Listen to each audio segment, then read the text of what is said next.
Fordi bare nogle af de ting, du skriver, det kan jo godt opfattes som trusler. Okay. Ja. Så vi har egentlig bare for at se, om du egentlig har det okay i bund og grund. Ja. Ja.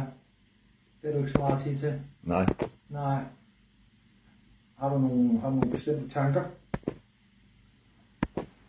Nej. Du hører ikke stemmer eller noget? Gør du, eller hvad? Nej, det gør jeg ikke. Nå, okay. Men jeg spørger, om du gør.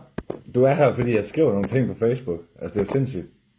Ja, det, man kan godt opfatte det som trusler. Du er også sigtet for trusler. Man kan også opfatte det her som en trussel, ikke?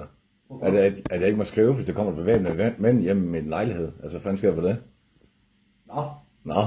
Det synes jeg nu ikke. Ja, det har jeg aldrig hørt før, vel? Nej, jeg er egentlig kun for at se, om du egentlig har det okay. Ja. Det er fint.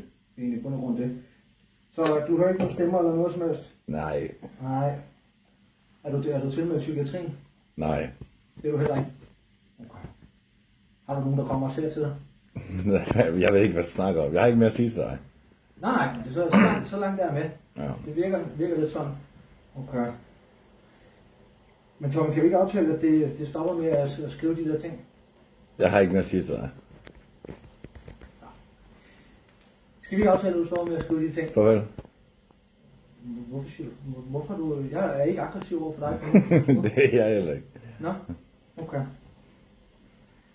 Jamen, så er det bare det, vi siger, Tommy. Ja. Så skriver jeg, at du har forstået beskeden. Er ikke det, vi siger? Farvel.